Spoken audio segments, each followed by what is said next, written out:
Bonjour, donc je remercie Clément qui a choisi de faire parler les jeunes du labo. Et je vais vous parler de cristaux liquides biologiques, à savoir des matériaux qui ont des propriétés particulièrement intéressantes puisqu'ils adoptent des géométries qu'on retrouve dans des états cristallins liquides. Et je me pose la question aujourd'hui de où on en est de leur application médicale dans le domaine de l'ingénierie tissulaire. Ces travaux ont commencé dans les années 70 sur des carapaces de crabes, comme on va voir. Alors, je fais des rappels très rapides, mais c'est quand même intéressant de voir que ça a commencé par des travaux en microscopie électronique qui n'avaient rien à voir avec les cristaux liquides, juste des questions d'insertion de muscles sur des petits copépodes marins. Et à cette époque, c'était Yves Bouligand qui a observé ces figures tout à fait étonnantes où on voit ces séries d'arceaux emboîtés, superposés en strates parallèles. Et ce qui l'a intrigué, c'est qu'en fonction du plan de coupe, ces arceaux pouvaient apparaître ou disparaître. Donc il n'avait pas d'existence réelle comme il était écrit à l'époque. Et ce qu'il a compris, c'est qu'en fait, l'ensemble des structures qui constituent cette carapace, de la chitine associée à des protéines sous forme de baguettes, sont toutes parallèles entre elles et en fait parallèles à la surface de l'animal et tournent régulièrement d'un angle petit et constant. Quand vous construisez un tel modèle qui correspond à une géométrie de face cholestérique, vous voyez apparaître sur les faces obliques des figures en arceaux qui changent d'un côté à l'autre du modèle. À l'époque, c'est ce qui a été fait en microscopie à voltage avec les coupes de ces matériaux, de faire ce qu'on appelait des inversions d'arceaux, donc avec une platine Gognot, montrer que les arceaux n'avaient pas d'existence réelle, que le modèle cholestérique était valide. Ce qui a été étonnant, c'est que très rapidement, on s'est aperçu que beaucoup de matériaux possédaient ces géométries. Donc il y a tout le monde des arthropodes, qui est le groupe zoologique le plus répandu sur Terre. Toutes les carapaces d'arthropodes ont cette géométrie. On a pu observer cette architecture donc, dans l'os humain, on en parlera pas mal aujourd'hui, et entre-temps, d'autres matériaux, la cellulose. Donc ça a été fait beaucoup par des Anglais, Neville en particulier, qui ont montré qu'au niveau des parois cellulaires végétales, la cellulose adoptait cette même géométrie, aussi bien dans les racines, dans les tiges, dans les feuilles. Donc on voit, et puis donc le collagène, je vous ai parlé de l'os, mais c'est vrai, dans tout le règne animal, le collagène est présent dans tous les groupes, et en particulier chez les poissons, les écailles adoptent toujours cette même géométrie. Ce que cela impliquait, alors, d'une part, ce sont des polymères majeurs en biomasse, mais aussi en propriété de structure des tissus. Juste en annexe, je vous précise qu'en parallèle de ces biopolymères-là, on a observé que l'ADN dans certains chromosomes dépourvus d'histone adoptait également ces phases cholestériques. Ça veut dire que le vivant, la nature, a choisi dans des situations extrêmement fréquentes de reproduire, d'adopter ces géométries. Ce que ça sous-entend, c'est que les propriétés cristallines liquides sont présentes au niveau d'entités qu'il a fallu définir. Alors ça, c'était des travaux qui sont apparus dans les années 90. Des travaux ont été faits pour la cellulose et la chitine, donc les polysaccharides, ce sont des gens au Canada. En fait, Revol était un chercheur de Grenoble qui est parti au Québec, et il y avait un groupe qui travaillait beaucoup sur la cellulose et d'autres polysaccharides. Ils ont montré donc, que ce qu'on appelait à l'époque les whiskers de cellulose, ce que les gens des crabes appellent les cristallites de chitine. Donc en fait, il s'agit de d'associations d'une vingtaine de chaînes polysaccharidiques pour former un cristal. Dans le crabe, on a des protéines autour qui sont ensuite extraites. Donc quand on travaille avec ces suspensions que maintenant les gens appellent des nanocristaux, suspensions aqueuses, à des concentrations critiques suffisantes, le cristal liquide apparaît, et on l'observe ici en lumière polarisée. Donc des travaux ont été faits à peu près les mêmes années avec du collagène, et cette fois-ci, c'est la protéine extraite du tissu animal qui est présente en milieu acide. la structure fibrillaire est dégradée. Ce qu'on a, c'est une population de triple hélice. Quand on se situe à une concentration suffisante, le cristal liquide apparaît et entre deux bandes noires, par exemple, on a une rotation de 180 degrés des orientations moléculaires. Alors, là, j'aborde la question des applications. Donc, on va d'abord traiter les polysaccharides, puis on reviendra au collagène. Pour ce qui est de la cellulose, donc polymère de glucose, c'est le biopolymère le plus abondant sur Terre, qui a pour origine les biomasses forestières. Et en faisant une biblio récente, j'ai vu qu'une usine au Canada vient de se monter qui ne fabrique que de la cellulose nanocristalline, qui a beaucoup d'applications sous forme de gel, fil ou membrane dans des peintures, des revêtements, des textiles, pour les propriétés mécaniques, mais également optiques, d'irisation dues au cristal liquide. Mais pas d'application vraiment en médecine, si ce n'est en galénique, donc pour l'administration de médicaments, ce qui n'est pas notre propos aujourd'hui. Pour ce qui est de la chitine ou du chitosane, donc la chitine, c'est un glucose avec des groupements acétylamine. La chitine est peu utilisée parce que c'est un polymère neutre. C'est surtout le chitosane, donc la chitine désacétylée, que les gens utilisent au niveau d'un certain nombre d'applications. Elle est produite en abondance un peu partout dans le monde. La France a une usine qui produit en Inde, parce que, vous voyez, pour retirer le carbonate de calcium, puis déprotéiniser, on travaille avec l'acide chlorhydrique, de la soude, dans des états concentrés à chaud. La source, ce sont les crustacés marins, donc souvent c'est adossé à des industries alimentaires. Et les applications médicales sont là beaucoup plus nombreuses. Alors, je me suis intéressée de plus près à la peau artificielle et aux matrices pour la régénération du cartilage pour voir où en étaient les chercheurs, puisque c'était des choses qui étaient proposées il y a déjà un certain nombre d'années. Pardon, je suis allée trop vite.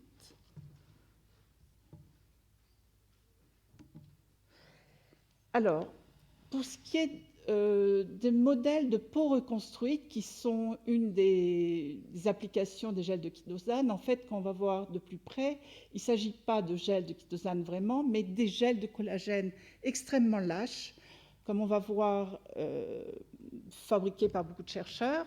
Donc ces gels qui n'ont pas de propriétés mécaniques suffisantes sont ensuite associés à du chitosane et des glycosaminoglycanes pour donner une structure à une matrice, on va dire, sur lequel les chercheurs ont déposé des cellules épidermiques, ce qu'ils appellent leur peau reconstruite.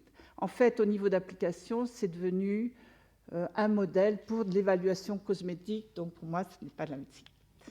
Pour ce qui est des applications vers le cartilage, alors là, il y a des résultats plus intéressants. Des chercheurs ont fabriqué des hydrogels de chitosane qui, sous forme de feuillets, donc voilà la partie feuillet chitosane, et comme ils ont un système multilamellaire, ils ont des domaines, des poches où ils vont mettre des chondrocytes, qui sont les cellules du cartilage, qui vont proliférer. Donc on a des petits amas, des agrégats qu'on voit là, qui vont également produire du collagène de type 2, les cellules étant en situation d'anoxie. Donc ça, c'est un résultat relativement intéressant dans la mesure où on peut peut-être, pour réparer un cartilage, apporter sur un site des cellules fonctionnelles qui adoptent bien le phénotype d'un chondrocyte et qui vont reproduire eux-mêmes leur propre matrice. Mais à ce que j'en ai vu, la biblio en est là, n'est pas allée plus loin. Alors justement, j'ai emprunté une diapo à Nadine Nassif qui est intéressante sur justement ce passage du fondamental à l'appliqué, puisque actuellement il y a un boom sur aller vers des applications, aller vers la médecine. En fait, le trajet est quand même relativement long.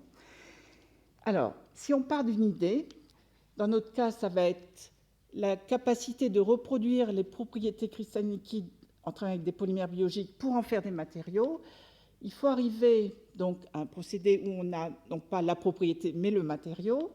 Et ce qu'on vient de voir pour le chondrocyte, la première étape de validation, c'est de confronter son matériau à des cultures de cellules pour voir si les cellules, puisque ce sont des matériaux qui seront amenés à être introduits dans le corps humain, si les cellules avec lesquelles elles vont interagir vont maintenir leur phénotype. Alors, souvent, les gens qui ont des idées et des matériaux vont jusque-là. Aujourd'hui, c'est quand même très, très courant. Et tout ça, ça se passe in vitro au laboratoire. Souvent, on prend un brevet au niveau d'une de ces étapes. Mais pour aller de plus en plus loin vers la médecine, il faut un moment faire, ce qu'on a vu d'ailleurs pour les nanoparticules, passer à du in vivo. Donc, ce qui est fait, parce que c'est le plus facile, c'est qu'on travaille chez le petit animal, la souris ou le rat, qui donnent des résultats intéressants, mais qui ne sont pas extrapolables a priori à l'homme. Donc, si on veut continuer, mais c'est une très bonne étape pour ensuite pouvoir dialoguer, pour aller plus loin, pour avoir de l'argent. Et pour aller plus loin, il faut, en fonction du modèle qu'on a choisi, du matériau, travailler chez le gros animal. Dans notre cas, on verra l'os humain, on a travaillé chez la brebis. Et si on fait par exemple des peaux artificielles, le modèle validé par les chercheurs, c'est le porc. Donc il y a des modèles qui ont été choisis et validés. Et ici, on est in vivo. On commence à travailler dans des conditions de plus en plus difficiles à mettre en œuvre. Par exemple, ici, c'est au bloc opératoire. Et ce sont des étapes pour aller vers les essais cliniques, puis l'application médicale. Donc souvent, à partir de cette étape, on est à la fois en milieu hospitalier et il faut trouver vraiment des financements très, très conséquents. Donc c'est beaucoup plus lourd et beaucoup de travaux, bien sûr, s'arrêtent soit au niveau des cellules en culture, soit au niveau du petit animal. Alors, je reviens aux matériaux à base de collagène. Donc, le collagène est extrait de tissu animal. Au laboratoire, on travaille avec des queues de rat. Les industriels travaillent à partir de dermes de veau. Dans les tissus vivants, le collagène est sous forme de fibrilles striées. Au laboratoire, ou quand on l'extrait, on va placer ces fibrilles en milieu acide. Il va y avoir une dissociation, on va avoir une solution de triple hélice. Les différents matériaux, si on part d'une solution acide de triple hélice, et qu'on chauffe, on dégrade la triple hélice et on obtient de la gélatine, ce qui n'est pas une application en médecine. Si maintenant on lyophilise la population de triple hélice, on obtient des éponges hémostatiques qui, elles, sont intéressantes. En chirurgie, on va les utiliser et éventuellement les laisser à l'intérieur du corps. Elles seront dégradées par les collagénases du corps humain. Mais ces applications, d'ailleurs, qui tournent très bien et qui sont une des applications du collagène, les chercheurs dans les laboratoires, souvent, partent de cette même solution, remontent le pH, ce qui permet de reformer les fibrilles. Ça, c'est un phénomène qu'on a décrit il y a longtemps. Et une fois qu'on a les fibrilles, on obtient un hydrogène, mais qui est très lâche, qui sert pour la culture de cellules, mais pas vraiment pour les matériaux. Alors voilà, nous, ce qu'on a fait, étant donné qu'on avait réussi à obtenir une phase cristalline liquide à partir des solutions acides, mais à des concentrations élevées, supérieures à 80 mg par millilitre. Dans un deuxième temps, la solution est placée sous vapeur d'ammoniac, le pH est remonté, les fibrilles se forment, on voit ici des fibrilles striées, et vous retrouvez les arceaux que je vous ai décrits au tout début. Ça veut dire qu'ici, on a la géométrie correspondant à une phase cholestérique, on a un matériau qui se tient, on a une matrice d'os compact, mais uniquement la matrice, uniquement le collagène. Donc, ce qui a été fait dans les années qui ont suivi, et c'était un peu le contrat de Nadine quand elle est arrivée dans l'équipe, c'était de minéraliser les matrices denses de collagène. Ce qui a été fait dans un premier temps, c'est de travailler complètement en dehors d'un contexte collagène et de trouver les conditions stoichiométriques pour obtenir des phases apatites carbonatées de type biologique telles qu'elles sont dans l'os. Une fois acquis ces conditions de précipitation des précurseurs, les cristaux obtenus étaient les bonnes mailles, les bons cristaux, mais avaient des tailles très supérieures à ce qu'on a dans l'os. Ce qui a été fait dans un deuxième temps, c'est d'associer ces précurseurs ioniques aux phases cristallines liquides du collagène. Étant donné que dans les deux cas, on partait d'un pH acide, on associe les deux éléments, organique et minéral. En remontant le pH, à ce moment-là, on a une coprécipitation, les fibrilles se forment et les cristaux d'apatite se retrouvent piégés et coalignés par rapport à l'axe longitudinal de la fibrille. Donc là, on a à petite échelle exactement la structure telle qu'on peut la voir dans une coupe d'os en microscopie électronique. Et dans un deuxième ici, on est donc on zoome de près, en reculant. Ce cliché n'a aucun contraston, donc vous voyez uniquement le contraste du minéral, et on voit de nouveau les figures en arceau et cette périodicité du demi-pas cholestérique. Donc on a le minéral qui suit la trame organique. On a exactement, à petite échelle, lors du centimètre cube, une petite brique d'os. Donc ces résultats, lorsqu'on a su trouver le procédé pour faire des matériaux parfaitement homogènes, reproductibles, ont donné lieu à un brevet, et on va voir l'application chez la bromie. Mais juste avant, je voudrais vous donner des indications sur des travaux qui ont été menés en parallèle dans l'équipe sur cette question de relation cellule-matrice, qui est une des étapes pour aller vers du médical. Ça veut dire que les matrices qu'on est capable de fabriquer à différentes concentrations, qui sont uniquement du collagène, sont placées dans des petits systèmes où les matrices sont sur une lamelle de verre avec des rebords. Les cellules sont placées à la superficie, se multiplient, et la question c'était pour nous, qu'est-ce qu'elles vont devenir? Est-ce qu'elles vont être capables de pénétrer dans ces matrices? Au-dessus, vous avez le milieu de culture dans lequel on va analyser les protéines qui ont été synthétisées. Donc on va avoir on va faire vivre ces cellules et répondre à des tas de questions qui ont à voir avec leur morphologie, leur viabilité, leur capacité d'adhérer sur un substrat, de migrer dans le substrat, d'exprimer les protéines qu'elles sont supposées exprimer dans la nature et de proliférer. Donc tous les résultats étaient très satisfaisants, et ce qui est très joli, c'est que les cellules migrent. Alors vous voyez ici la partie matrice dense de collagène, et elle migre en digérant en fait la matrice et en adhérant, et on va voir un peu mieux ce que ça suppose au niveau biologique. Ce qui a été fait en parallèle des fibroblastes, où l'application est le derme, puisque nous on avait une application os, on a travaillé avec des cultures d'ostéoblastes. Au départ, les cellules ont des formes un petit peu variées, puis placées sur ces gels de collagène, elles vont vraiment se positionner comme un épithélium avec des morphologies cubiques, qui est exactement de cette manière que les ostéoblastes sont placés dans l'os. Elles expriment effectivement une phosphatase qui est typique donc du phénotype des ostéoblastes. Elles prolifèrent. Donc là, de nouveau, en présence d'une matrice qui remime les matrices extracellulaires qui les entourent, les cellules fonctionnent parfaitement bien. Donc tout ça est positif, mais reste une étape. Pour aller plus loin, il faut aller dans le in vivo. Ce qui a été fait, c'est de travailler chez le petit animal d'abord. Alors on fait du plus simple au plus compliqué toujours. Donc on commence en sous-cutané, qui n'est pas vraiment la situation finale, mais qui permet de voir déjà la durée de vie de l'implant dans l'organisme. Et bien évidemment, en fonction de la concentration, il va rester, on le voit ici au départ, rester pour des temps plus ou moins longs. On va observer la colonisation cellulaire.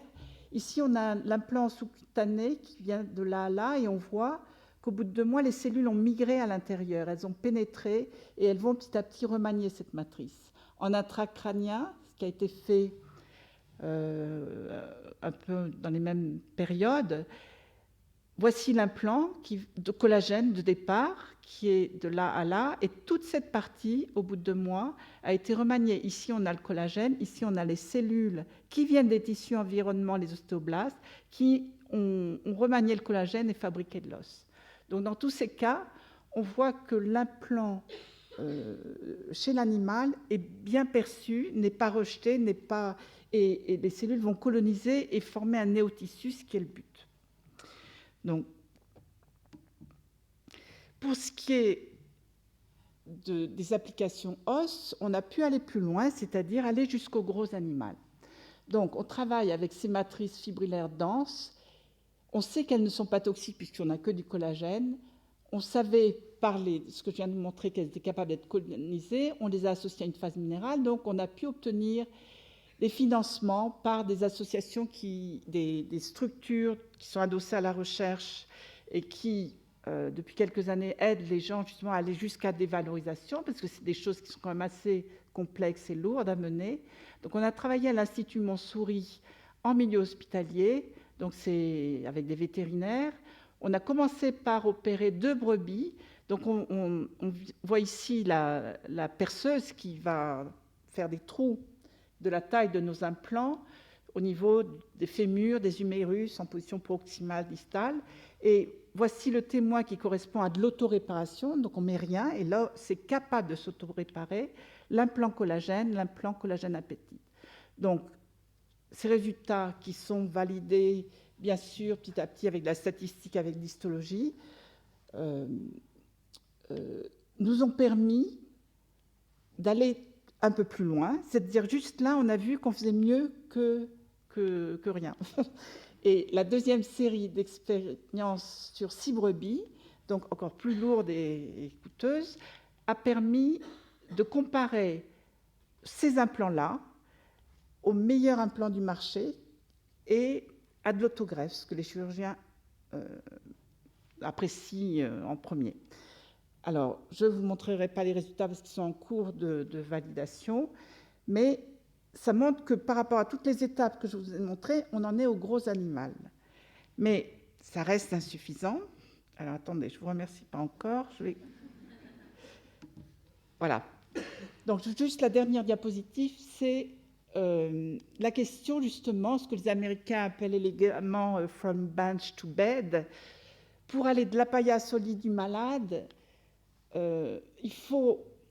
c'est une démarche qui est très longue et il faut à tout moment se poser la question de quelle est l'étape suivante et comment je dois travailler. Alors, en se posant la question, est-ce que le système pour lequel j'ai peut-être déjà passé 20 ans, est-ce que ça vaut la peine de continuer? Parce que, donc, il faut être assez humble, mais je suis moi persuadée que le collagène reste la meilleure solution pour la réparation tissulaire.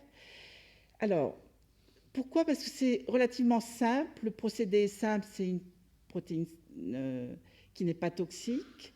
C'est un dispositif médical. On n'est pas dans la thérapie cellulaire ni la thérapie génique. Donc, c'est beaucoup plus simple à réaliser, à proposer en médecine.